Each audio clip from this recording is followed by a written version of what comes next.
ہوتا بے ادب نہیں تھا. اگر بے ادب نہیں کرتے تو مسائل میں تو ہزاروں مسائل میں ہمارے علماء کا اختلاف ہے.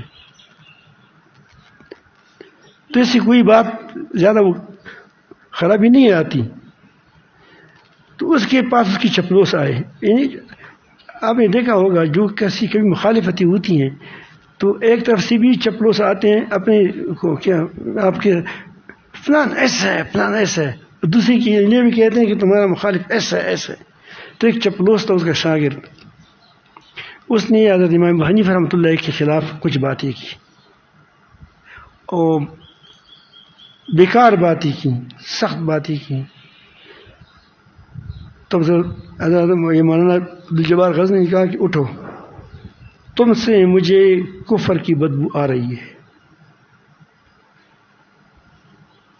وہ اٹھ گیا. کچھ عرصہ کے بعد وہ مرزائی بن گیا. گستاخی ہی ہوتا ہے, پہلے گستاخی اختیار کرتے, آپ دیکھتے ہیں چلتے چلتے چلتے اس کی سر کفر پر لگے گا. یہ پہلی شروع کس سے ہوتی ہے؟ گستاخی سے, زوال. تو اس سے شاگرد نے پوچھا کہ استاد جی یہ کیا معاملہ ہے, آپ کو کشف ہوا, آپ کو کیسے پتہ چلا کہ تم کو بدبو آ رہی تھی کفر کی؟ وہ کہتے ہیں میرے سامنے حدیث شریف تھی, من عاد لی ولیا فقد اذنت بالحرب. یہ حدیث میرے سامنے تھی اور میرے نزدیک امام حنیفہ وقت کا بہت بڑا ولی ہے.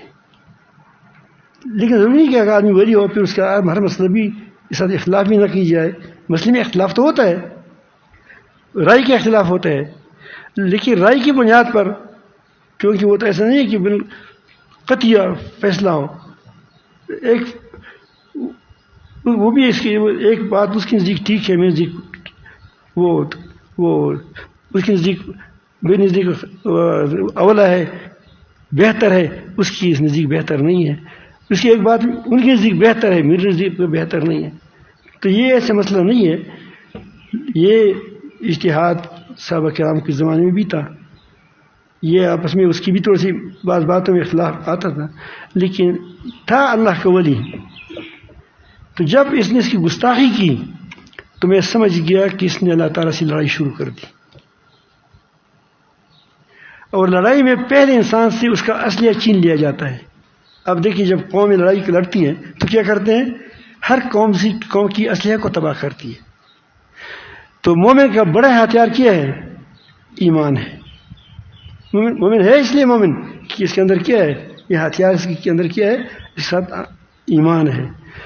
تو جب اس نے گستاخی کی میں نے کہا کہ اس کا ایمان پہلے چلا جائے گا. تو میں آپ کو عرض کروں گا کہ اللہ کے ساتھ دشمنی نہ کرے, سود کو چھوڑ دیں, اللہ کے لیے چھوڑ دیں. آپ دیکھیں تو صحیح کہ پھر آپ کا وزیر اعظم آپ کا ہوگا. ایسا نہیں ہوگا کہ پاکستان کا وزیر اعظم ہوگا کس کا؟ امریکہ کا یا روس کا یا چین کا.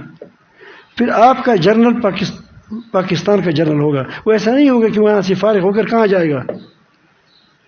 جو ہی یہاں 60 سال کیا کی نوکری کی اور رہنے کے لیے کہاں چلا گیا, پیسے کہاں لگایا ہے, سرمایہ کہاں لگایا ہے, دوسری ممالک میں لگایا ہے, پھر وہاں چلا جاتا ہے. اچھے سرمایہ دار پاکستان سے جا رہے ہیں. وجہ کیا ہے کہ وہ کہتے ہیں کہ یہاں کارخانہ نہیں چلتا, کارخانہ بند ہے, میں کہاں کام کروں.